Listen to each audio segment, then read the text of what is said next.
All right, everybody, welcome back to a Dumpster Talk. We are here today, joined by Jake Hall, also known as the Manufacturing Millennial. Jake, we're excited to have you on, and we thank you for joining us. Absolutely, guys. It's great to be here. Yes, it's awesome. So right off the gate, we wanna ask, how'd you get your start in manufacturing? Did you have inspiration growing up, or any connections, or just Yeah. So I started in manufacturing when I was 16 years old, and I went to work for a local machine builder manufacturer. And the summer of my sophomore year in high school, I was sweeping floors and cleaning the manual mills and CNC's equipment and the welding areas, and doing a lot of just the dirty work of manufacturing in a lot of areas. I did that for 3 years. Went to college. Um, First, robotics was a high school program that really got me involved and excited about engineering and programming robots and designing them. So I did that in high school. Went to college, got some engineering degrees, and then went to go work in automation and distribution for a few years. And now I work from a day job as a systems integrator, where we do a lot of automation and control. So it's been a really fun journey. That's awesome. I mean, you talk about robots. I've seen on your LinkedIn, the things the robots can do nowadays is insane. I mean, I've seen them unpacking skids and loading loads of bread and lifting heavy things. Yeah. What It's else the future. can what? Yeah, it's the future. What else do you think that they can eventually do? Yeah, As no, it's a great question, Gil. I mean, so when I look at the impact of robotics, robots are there in a way to take the boring, mundane, dull tasks that a lot of workers have to do, where you see a lot of turnover in jobs because it is a high laborious job that younger generations tend not to want to do. So we're seeing robots go into our industry and impact in ways that are allowing manufacturers to put workers where they need to be, where they're most valuable. And that's the critical thinking, the decision making, the creative aspects of what manufacturing is. So we're seeing manufacturing doing a lot of boring, repetitive tasks, but we're also seeing robots now going in and doing a lot more complex tasks because things like artificial intelligence and machine learning are making robot tasks smarter. So it's really exciting to see how they're growing. Yeah. for So sure. I seen on your LinkedIn as I was scrolling through, you put a post on about I think what was it? I think over 3 million robots, industrial robots are installed right now globally. Yes. So like Isaiah said, like it's really the future. It's taking over for sure. Yeah. Um, that's wild. Yeah, it is. And I think, we don't realize how much robots are impacting our daily lives. If you're buying a product on Amazon, you're buying a product on Target or an online e commerce, more than likely a robot has touched that product in one sense or another. If it's through a AMR or AGV where they're wheeled vehicles driving around a facility, sorting packages, or a robot that's picking a carton off a conveyor and putting it into a bin to be delivered. Um, Robots are really everywhere in our industry now. Yeah, That they are. that's awesome. I know Todd had a question about something about your LinkedIn. We're trying to build up a LinkedIn presence, kind of. Yeah, all of us recently just started a LinkedIn, and we're really trying to grow our following and getting our company in front of the people's eyes. Do you have any tips on how to grow your LinkedIn following? Yeah, I think there's a few things that I would recommend on being on LinkedIn. The first one is being authentic in a way where I think a personal brand is more valuable than a company brand because people are more likely to connect with people than they are a company. So when you're out there creating content or sharing stuff on LinkedIn, um, do it in a way that's personal and meaningful to you. Share how it's impacting you as an individual. Share how it's impacting people, not just the larger company as a whole. And I think that makes the content and what you're sharing a lot more engageable. The other thing that I would recommend is if you want to be active on LinkedIn, um, do what I mean you guys are doing right now, and that's highlight other people's success, highlight other people's It's, companies it, and stories. And people love, when you talk about other people more than you just talk about All yourself all about the time. people, for sure. yeah, we've learned kind of as Dan and Mike teach us about everything about business. We've learned it's really about connections, making connection personally. So taking it back to you, are you from around like where are you from? I see you're a big Cubs fan. I know Gil has some questions about that. Are you from Chicago or? So my family's from the Chicago area. I live in Grand Rapids, Michigan, which is on the west side of Michigan, and my love for the Cubs has been a family tradition for many, many generations, and that's just kind of one of the uh, carried on traditions that I have today. That's awesome. I don't think I've seen everything I've seen of you. You have that hat on. Yeah. Got the Well, Cubs I hat. mean, it's the love for the Cubs, but it's also a branding thing as well. Yeah, And when you're walking around a trade show floor, you're walking around an event, or doing speaking, people remember you by a brand. So I thought, a blue hat is not something everyone's wearing out there in the industry right now, especially a Chicago Cubs one. And if I can keep something that's consistent, more than likely people will recognize me from it and we'll have those conversations. And long term, I think it's just a good branding slash conversation starter. yeah, How did it's you awesome. How did you feel in 2016 when they won the World Series? It was the best week of, it was one of the most stressful weeks of my life, but at the end of it, it was exciting. It was a long, long, long time.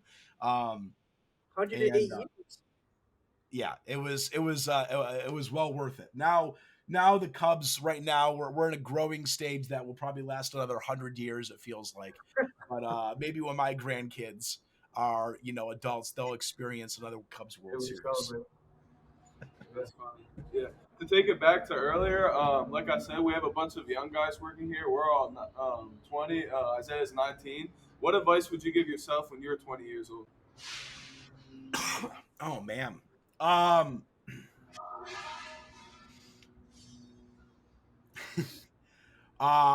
okay, so here's the honest advice I would give myself when I'm 19 years old.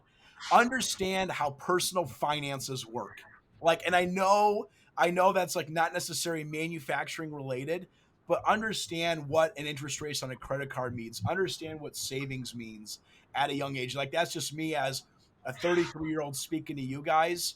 Understand how beneficial financial stability can be when you're in your early 20s. And then as a result of that, choose how the outcome of your life is going to be decided by the education you take. So I went and I graduated college. I graduated with like $40,000-$50,000 of student debt when I graduated with my engineering degree. And luckily, I was in a position where I went to sales right away and I was able to pay it off pretty quickly. But the majority of people who go to college don't land in a position where they're going to be able to pay off their debt in 10, 15, 20 years. And honestly, if you're at the position where, do I go to college, do I go to a university, do I look at a skilled trades, honestly, the 4-year university is not what the general society says it used to be, in terms of it's a requirement to be successful. You do not need an engineering degree to be successful in manufacturing or automation or technology. Skilled trades and apprentice degrees are just, if not more valuable in our industry. So for young kids, I would say, don't do what necessarily your guidance counselor tells you, where you need to be a 4-year degree to be successful. You don't need to do that. Make the better financial decision long term, because if you're able to save that $40,000 and invest it, or use that to jumpstart your career long term, you are going to be much more in demand from a skilled degree perspective than you are just getting a generic um, degree out there. And then that's not saying people who have a passion for engineering, go get an engineering degree if you love the science and you love the math. But not everyone you know, has that passion. So look at something where maybe it's not a 4-year degree, maybe it's just, a skilled trades, and you're going to be just as successful. And honestly, you're probably going to enjoy doing a lot more of what you do in your daily life than you are just grinding out whatever position you get. Right. Yes, sir. That's awesome. I Thank you. think we definitely see that like nowadays for sure. Like we have a couple friends from high school and from when we were younger who are working out in like the trades and stuff. So we have one that's doing HVAC work, and Yes. another one that works for he actually builds bikes from Harley Davidson. So and they're making good money and learning a lot of good stuff. So Yeah. yeah, I guess it just kind of depends on what you want to do, what type of path you want to take. Absolutely. And there's a lot of respect in those careers too. Like for so long, the media had this, or our general culture had this idea of in order to be defined as being successful, you have to hit these accolades in life. That's the farthest from the truth when it comes to your own personal success and happiness. And that would be my biggest thing. Don't chase what other people are telling you to chase. Chase what you love. Yeah. Yes, Yes, sir. sir. That's I awesome. like that. I also saw on your LinkedIn that you're into rocket launches. I Yeah, thought, man, you guys did your research. Yes, Yeah, sir. definitely did. Yeah, great. Isaiah, yes, that question, right? Good. no, Gil did.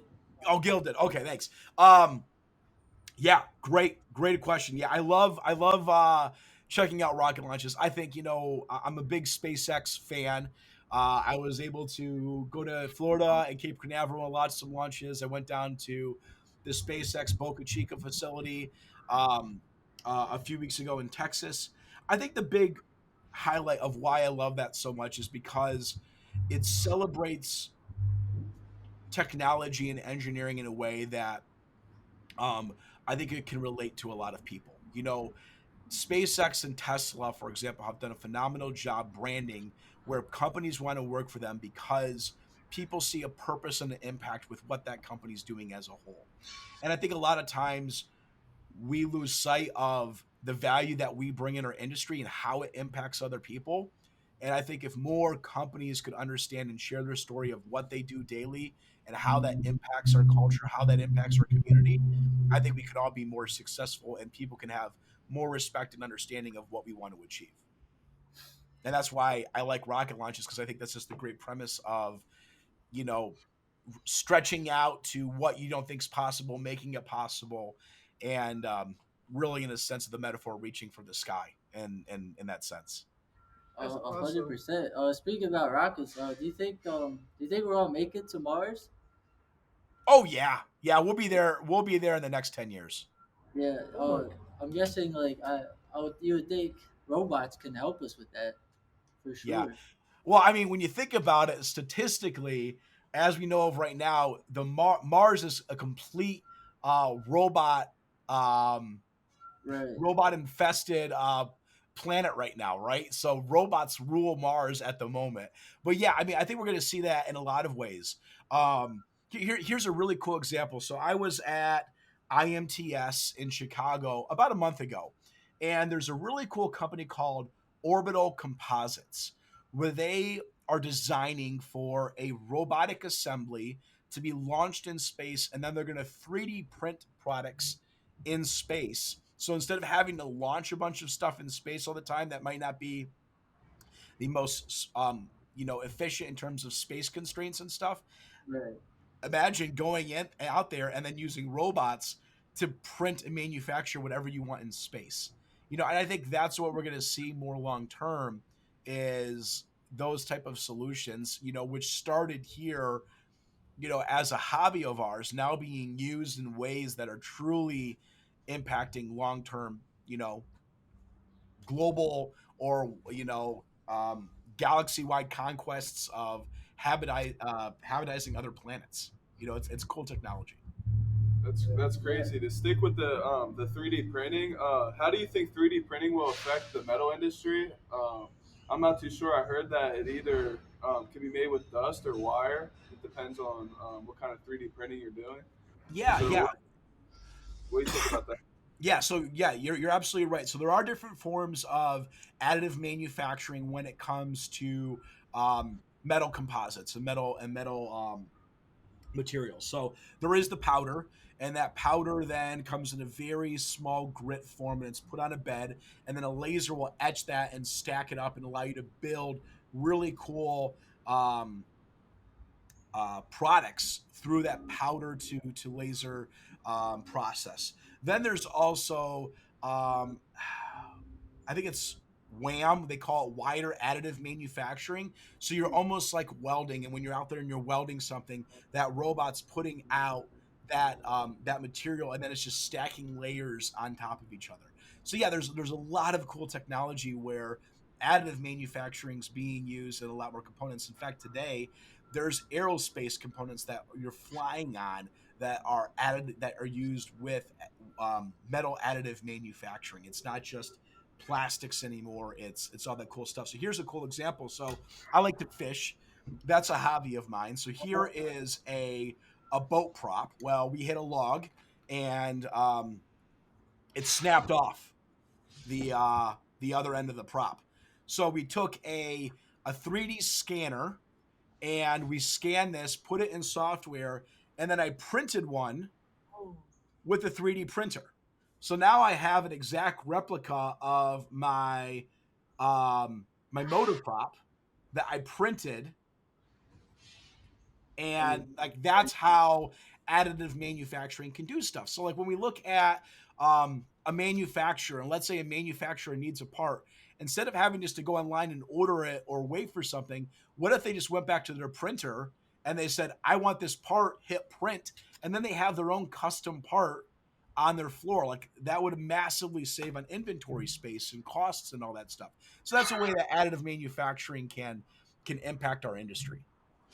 Yeah, we visited one of our customers, and they have, so right now they have like a guy that they hired on just to develop like the different, like make out the software and write up the codes for like their plastic parts that they need. They already are 3D printing that, but they said they're definitely moving towards like doing metal, trying to figure out how they can do their metal parts 3D printed. So it's definitely us as a scrapyard. We get the scrap at the end of it. That's going to be a lot less scrap. So we're going to have to find a way to maneuver if that becomes a big thing. Yeah, absolutely. How does that work? You said that 3D printing with metal, like they use metal to print. They can print that. Yep. Yeah. So that's where it comes in. So they'll have to manufacture a really fine powder. And then that powder gets stacked up on top of each other to eventually make a surface. But yeah, and right now it does have its limitations, and its cost is still relatively high. And you're also limited to applications, right? So additive manufacturing is great, but it is never going to take place of the stamping line or the press line or progressive stamping. It's just I can make a part on a progressive stamping line coming off of a coil of metal to the end of it in 6 seconds, and I can make a very complex, deep drawn component. You'll never be able to hit that replication, especially when you're looking at parts made in the millions, the tens of millions, the hundreds of millions of stuff. So there will be benefits to that technology, but at the same time, it will never replace what we see as traditional manufacturing that a lot of times still results in, scrap and the rejected points of a manufacturing process. Yeah. Well, so you said you were into fishing. Me and Todd actually, we bought a boat this summer, this 14-foot bass boat. So we might Nice. have to look into a 3D printer for run into any rocks or anything. Yeah, we There need you to get a go, right? You can make your own prop. Or, Yeah. you could do that and you could design your own fishing reel holder. So you measure the edge of your boat, you find the lip of it, you make a clip, and now you can put your fishing rod right in there and you made your own fishing stand, holder or your drink holder or something like that. We can print some lures too, huh? There you go. Absolutely. I bet That'd you be that's awesome. been done. Do you think one day maybe there will be a 3D printer in everyone's home? So like even if they want anything, they could just do it themselves. Maybe one day. Um, yeah, one day. I mean, when you look at the numbers, I think like last year there was 13 million 3D printers sold in the US. So it's a massive number. Um, in the next 10, 15 years, probably not. Maybe one day you could see that happening as it becomes a much more, robust system. But I mean, that was the same thing where everyone laughed when they said they would have their own computer at their own home one day and say, why would you ever need that? Here we are.